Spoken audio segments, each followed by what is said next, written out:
May sarili kaming pool. Wow! Ang laki ng pool namin, pang pamilya ata ito eh. Makikita kayong yate dito mismo sa gilid ng villa namin. No? Paraiso. Paradise. Parang may quiz. May play na song. Tapos i-guess nila yun. Anong kanta. On the way to our beach villa. Nag-check out na kami sa water villa. Sinundo na kami ng Baguio. Pabalik kami dito sa kung saan kami pumasok noong una. Kami ihahatid sa aming room. May nakibumaba ng Baguio. Ihahatid na kami ni Kuya sa aming room. Sa beach villa room. Sa kabilang side to, malapit dun sa main entrance. Pwede rin pala kayo mag-rent ng bike dito. $11 per day yung bayad sa rent. Ito ang room number 161. Dito ang beach villa. Welcome to our room. Room 161. Tara sa loob, pasok tayo. Ayan, dito pagpasok, may cabinet na siya. Pwede mo lang isampay yung mga dala nating damit. Tapos may bathrobe na din nakasama, dalawa. Security box. Tapos dito sa kabilang side, yung CR. Ito, may shower. Tapos dito ay sink. Ayan, may mga towel din. Mga free shower cup at vanity kit. Tapos ito yung bowl. Ito, bathtub na to, diba? Tapos dito sa labas, may sampayan kami. Tapos may shower area na naman. Kung ayaw mo sa loob, dito ka sa labas mag-shower. Tara dito sa ating bedroom. Ito rin pala, lagayan siya ng mga luggage at sapatos. Tapos ito yung aming bed. Diba? Ang ganda guys. Ang cozy niya tsaka spacious. Tapos dito naman ang ating mini bar. Ito yung free. Tapos itong mga drinks na to may bayad yan. Ito lang yung mga free. Tingnan natin kung anong meron sa loob. Lagayan lang din siya ng mga kung ano-ano. Ito, yan. May mini rep din siya. May chocolate na naman dito. Pero hindi yan libre ha. May bayad yan. Tsaka yung mga soda, soft drinks. Ito yung TV namin. Tapos may higaan na maliit ulit dito. Tapos ito yung pinaka the best. May sarili kaming pool. Wow! Ang laki ng pool namin, pang pamilya ata ito eh. Tapos ito, may dalawang parang pwede ka mag-sunbathing dito eh. Tapos ito, may coffee table. Tapos tara dito, mismo ang tapat kami ng beach. Ayan, bago maligo, mag-shower ka muna. Tara na. Saan mo? Yan. Grabe ang linaw ng tubig, guys. Parang pool yung dagat. Ay, may kapitbahay pala kami. Wow. Ayan. May makikita kayong yate dito mismo sa gilid ng villa namin. No? Siguro mayayaman talaga yung mga nag-i-stay dito. Pero hindi kayo mayaman. Ayan. Wow, ang ganda. Ang ganda ng tubig, ang linis. Grabe. Ang bait ni Ma'am Ermi from the Philippines yung nag-assist sa amin kahapon. Yung inabil naming room sa Agoda, ano lang siya, beach villa lang. Yung mismong room na katapat lang ay dagat. Walang mga pool. Hindi ganito kalaki dapat yung room namin eh. Sobrang liit lang. Bait niya, in-upgrade niya. Wala siyang pasabi na i-upgrade niya yung room. Nabigla lang kami pagdating namin dito. Ganito kalaki yung room namin. Tapos may sarili kaming pool. Hi, thank you Ma'am Ermi. Ang bait niya. Sobrang bait niya. Nakakatawa. Ayun. Message na namin siya. The way to our lunch sa Bagicha restaurant. Yung sumundo sa aming Baguio. Tapos babae driver. Yan niya. sa Bagicha. Medyo malayo kasi yung room namin sa restaurant, kaya nagpasundo kami. Pero pwede na maglakad. Kaso hanggang 2:30 PM lang yung lunch, 1 o'clock na. Kaya nagpasundo na kami para makaabot kami sa aming lunch. This is our main restaurant. So, do you want to lunch here today? We transfer to beach. Which villa? You change your room. The huge restaurant, so and a little bit crowded. You might be get disturbed. Sorry for before I said sorry. If you want in a peaceful area, you can say sit other side. But this area is a little bit crowded. But this is very nice view near to the swimming pools, the scenario, and you can start from here. So, Thank you. Thank you. Thank you.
Dito kami guys sa may beach, naglakad-lakad kami.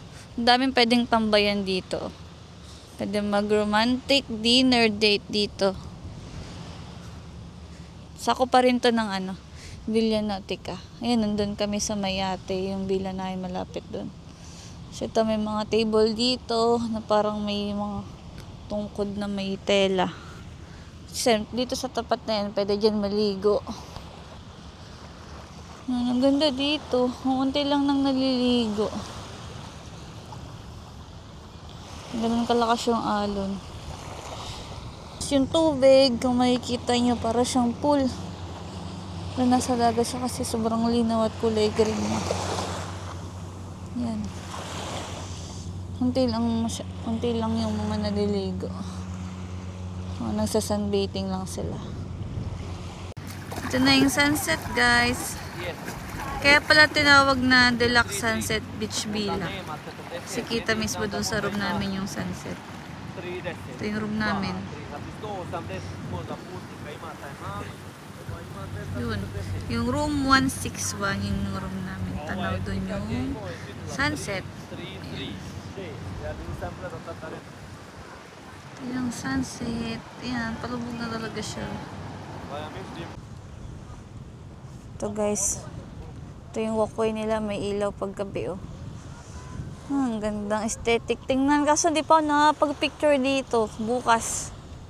Babawi ako. Pipicture ako dito. Ang ganda. Aga kaming gigising bukas para makapag-picture dito. Sayang. Hindi kasi kami nakapunta dito. Kaya kami nandun sa villa namin. Sayang kasi yung bayad. Kaya ni-enjoy namin yung villa. Ang ganda rin pala dito. Yun. Tapos dun sa side na yun, may mga tambayan din sila. Ito yung parang pinakang beach front ng Villa Nautica. Dito na kami sa souvenir shop, guys. Yan. Titingin kasi siya ng tsinelas. Dahil nakasapatos, di ba siya? Hindi siya nakapagdala ng tsinelas. Ito yung mga presyohan dito, $18.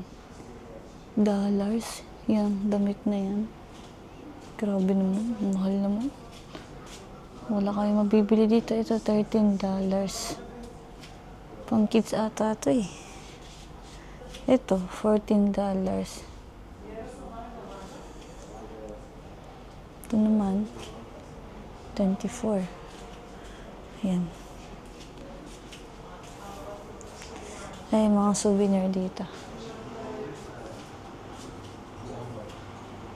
Mga parade figurine. Ayan, si Nemo. Magkano si Nemo? $26. Grabe, so mahal talaga. May cup na Maldives pa. Kano kaya to? $17. Yung kulay yellow. Tapos itong maliit, $9. Itong pang simple lang, $13. How much? $24. Ay, Pinoy po. Hello po.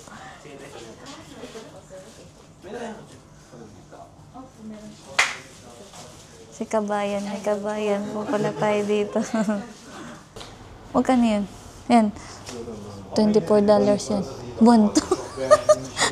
Napawanto ko sa Maldives. Open pala siya hanggang 9 to 10 p.m. ng souvenir shop. Dito pala kami ngayon sa may infinity pool.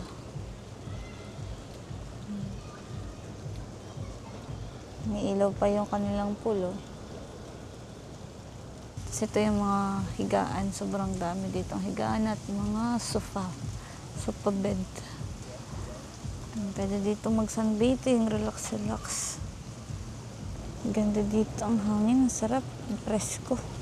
Waiting kami mag-dinner. On the way to our dinner sa Bagicha restaurant. Good evening. Enjoy dinner. Thank you. Ano to? Mga cold cuts and cheese. Ito na siyang pangalan. Ito yung hot water coffee area. Barley pork salmon salad. Chicken with ginger. Kurang hirap kasi. Sesame beef. Ano yan? Spaghetti? Pasta. Vegetable. Basa dyan. Yan. Ano yan? Chicken yan. Chicken nga. Buksan mo kasi. Buksan mo muna itong kabila. It's stir-fried assorted.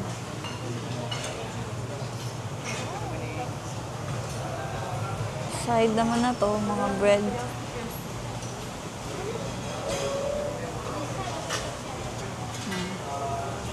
Mga iba't ibang klase ng tinapay. Tumubog kasi. Hirap basahin.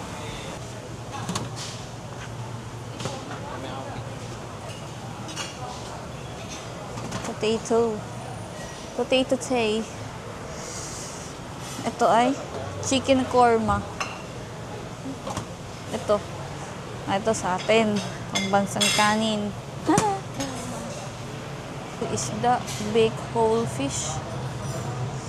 Ang laki naman. Ito sobra. Ito ata yung isda doon sa harap natin. May pasta station pala to. Yung pasta.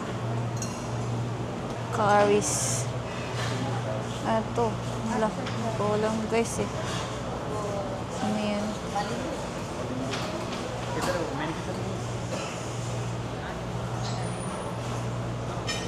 Indian vegetarian naman sa side na to. Oh, mix. Ayan. Pakita ko na lang ha. Kung mabasa guys. Ito siya. Ito. Ito siya. Ito siya. Ito siya. Biryani, vegetable biryani. Yan. Hindi alam ko pa tong biryani. Kahit naman na to, mga dessert. Hindi na uulit yung mga pagkain nila dito. Ano, pistachio eclair. Ayoko mainit dun. Mango pudding. Ito, hindi ko mabasa guys eh. Ayan, ayan siya. Ito, almond jelly. Ay, mukhang gelatin to. Tikman natin yan mamaya. Ito, blueberry. Ano yan, hindi ko mabasa.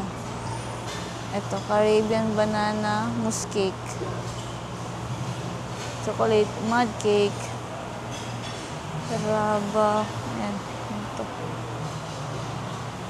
Bread and butter pudding. Ano ba iba yan? Kanina, ano yan? Chocolate banana pudding.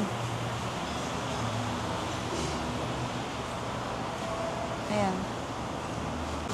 Ito naman yung fruit section nila. Beef kebab.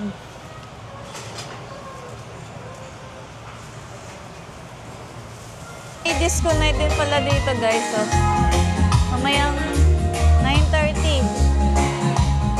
Dito gaganapin yung disco night.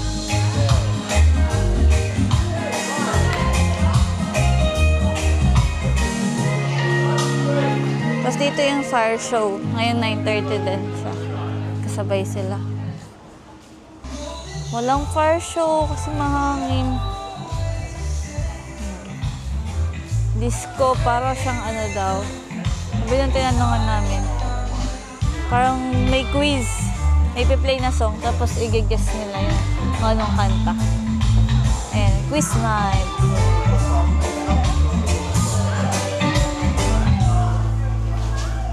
Lumapit pala sa amin yung nagpa-fire show. Pinoy siya, si Kuya.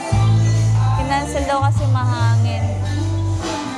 Ayan, ito pala yung mga schedule dito na activity. Ayan, tignan nyo guys. Ayan. Ngayong Saturday, ayan, aqua gym, poolside, volleyball, music quiz at disco night. Bukas, ano? Ito para sa Sunday. Malagay sa bulletin board yung mga activity nila for everyday. Naglalaro ng tennis. Tapos dun sa loob, billiard. Pag na-boring kayo dito, pwede kayo maglaro. Good morning from our villa. Ito ang aming view.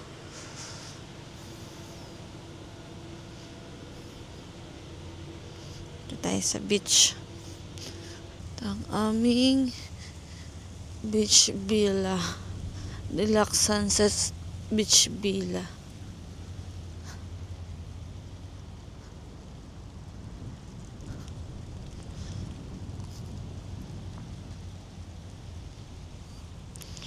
Super ganda.